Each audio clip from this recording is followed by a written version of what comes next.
ready for the event going down in Chicago next weekend.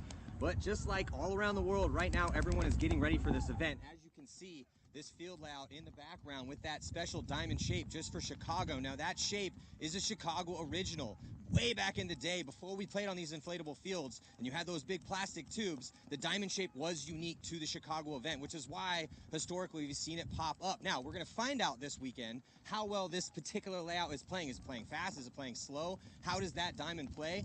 We got the Russians here, the champions from the last event, Houston Heat. Obviously, they're always in contention. So those two teams will be thrown down out here, as well as the local team, the Outlaws, who have looked pretty good in the first two events, not so good in the last event, as well as Boom too. So Boom, the Outlaws, there's 10 total teams here. Those are the 4 pro teams. So it's going to be a fun weekend. We're going to get a bunch of interviews with the teams, again, walk through this field and check out how the scrimmages are going. So stick with us.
Ten seconds.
10 seconds.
Stop.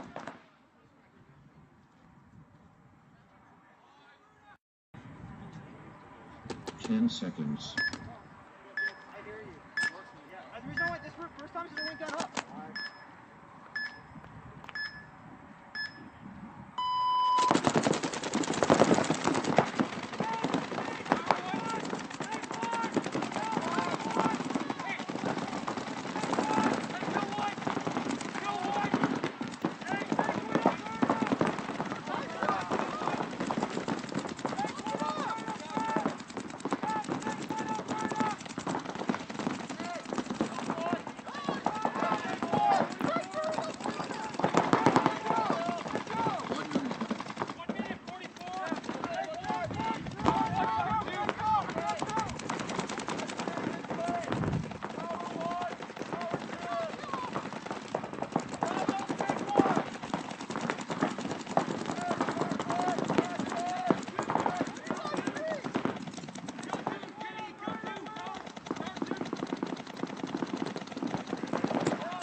Away base activated. 10 seconds.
Game stopped.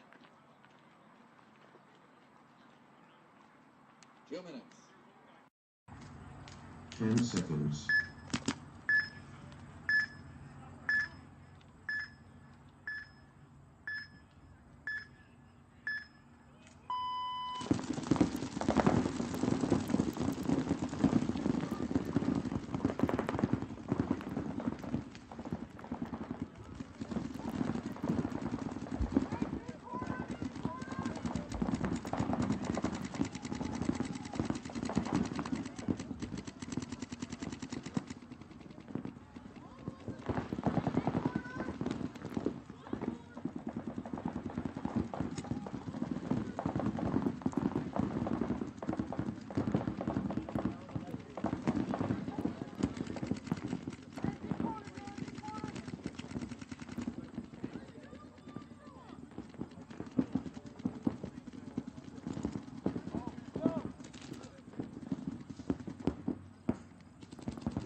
Game stopped.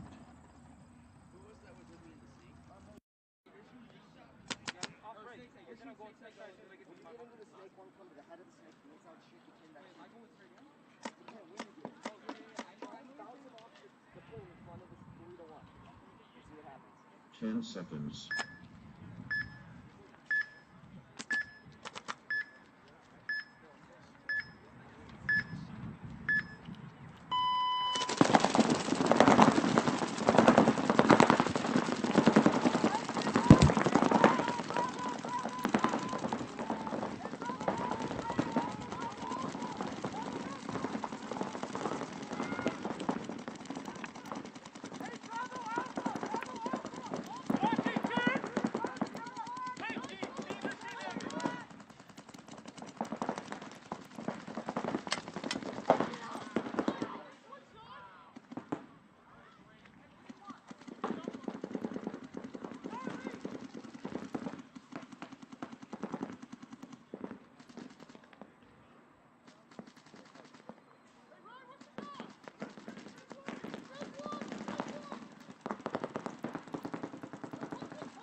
Away base activated. Point over. 2 minutes. 10 seconds.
Game stopped. Like you're going for it.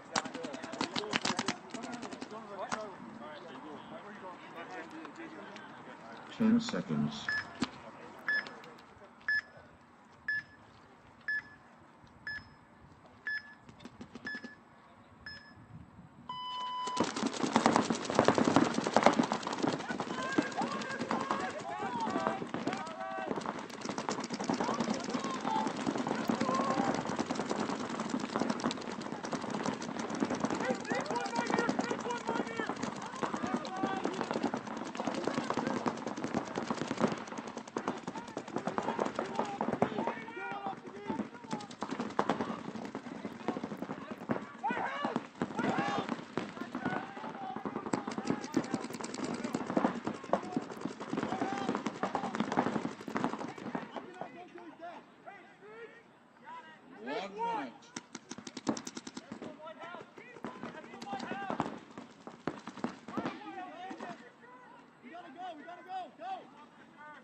Game stopped. How you liking that diamond side, man? It's pretty slow on the snake side, so I saw the diamond just a few times. But yeah, it's all right. The field is pretty slow, but it's a timing. It's a timing field. Yeah, it's slow in the sense that if you get 5 alive on both sides, yeah, it's going to play slow. But if those kills come, just like on any layout, and it's also the crafty guys on the diamond side, really going to be able to get it done over there once it starts to break down. That scramble paintball, you know. Yeah, you got it perfectly right. It's exactly how it plays. So kind of conservative, and then have the good timing to get the right kill, get the right move, and then unlock the situation. It's been pretty even with Houston Heat with you guys today. I think you might be up by 2 overall, but you know you beat them up in the first match. They beat you up in the second match, and then now you guys just took for this first one. But I think you guys might be up by 2 overall, but still really close today. Yeah, it's practice, so everyone's trying stuff. I think that's why we lead on the first part. They came back on the second part.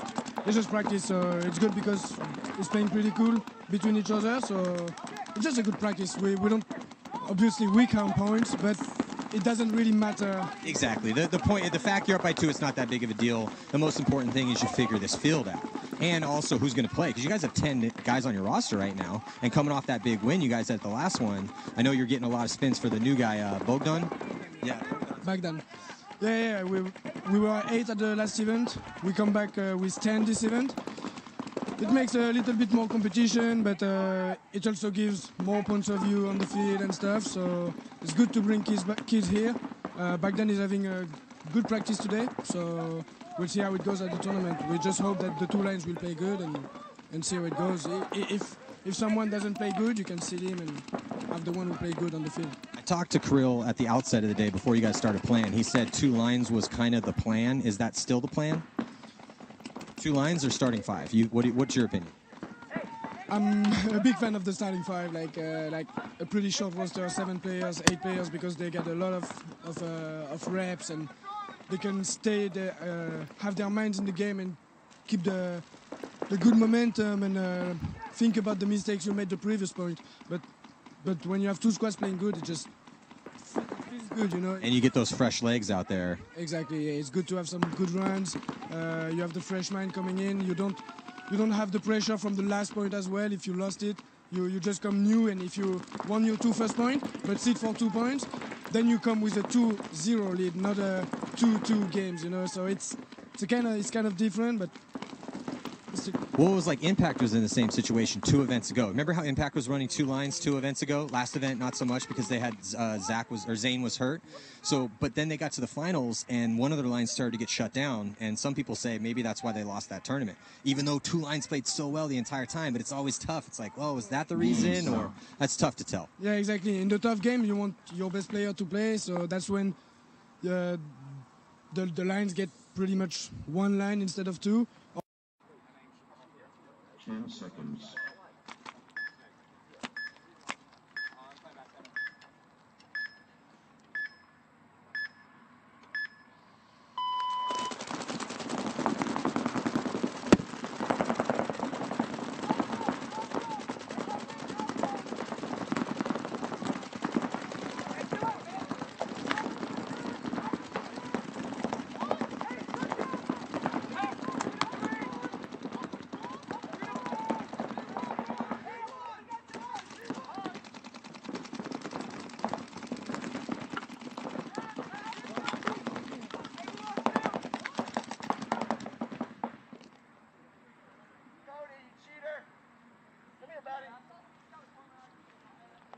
That left foot was sticking out and I shot the piss out of it. Game stopped.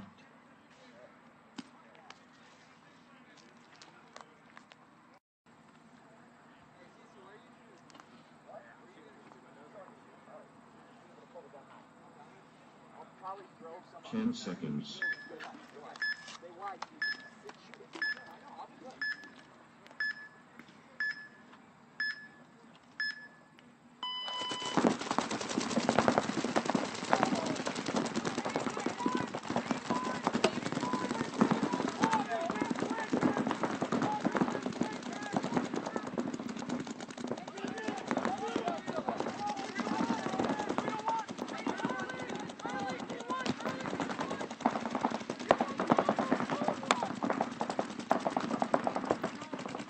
All right, so Matty Marshall here. Thank you guys so much for tuning in. GoSports.com. It's the last set of the day. I got Fred Berkeley here. So both me and Fred were here on the sidelines watching that move and that battle that was developing between Kirill and Ryan.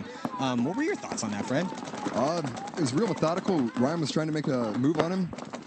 He just barely missed the guy in the Dorito 3. If he could have shot that guy out, then it would have flipped the game otherwise. But Brindikoff had a great move coming around the other side to go to their mini wall. Ended up getting Ryan in the back and closing it out. And that was game then. So It was one of those situations where, yeah, they were down, right? And the Russians were pushing in, but Heat made it interesting. And I just really liked, obviously, 5, and then they brought it back 3-3, and then Malloy made his typical Malloy move to break things open. But we were talking about in another universe on another day, Ryan Moorhead gets that shot on Kirill. And it could have been a completely different point. But all you can really do, as a guy, again, this is like if you guys got a chance to check out Fred Berkeley's interview earlier, Fred's one of those guys always alive, always trying to make things happen for the Outlaws. That's what's running through your mind out there, because all you can do is, based on the situation, put yourself in the best situation that you can potentially prevail. That's all that the coach or anyone can ask out of you. absolutely. And I mean, he was down in the match. They were down like 3-0, I believe. So it's like he had to force his hand. I mean, Ryan couldn't just sit there. He had to push up and try to make something happen. That's what he did. And it was a valiant effort. It was just barely missed. I mean, just well, and yeah, absolutely a game of centimeters, man. It's just tiny things out there. But I think the Russians playing really good today. Sharp. I mean, defending champs now. I mean, they lace them tight. They're a great team. And Heat team effort too. It's not like superstars out there just stunting. It's Game every stopped. point after point, just methodical paintball. Yeah, and Heat playing really good today too. Just a little more hit or miss.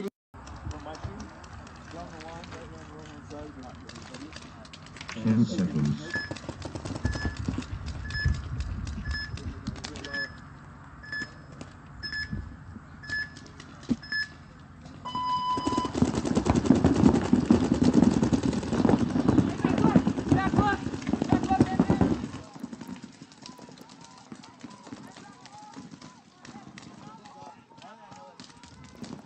So right now, watching Action take on R7. This is Detroit Action mixture of got some D4 guys out there. Detroit Action actually won D5 in Atlantic City. So they got on the webcast field on that center court, won the tournament. Now out here getting some scrimmages in. R7 is a throw together team for some of the Outlaw crew. Detroit Action. Looks like much better field position for them right now as they have the 40-yard line here on the Dorito side. Trying to push into the guns here for R7. R7 not dealing with a lot of bodies left alive here.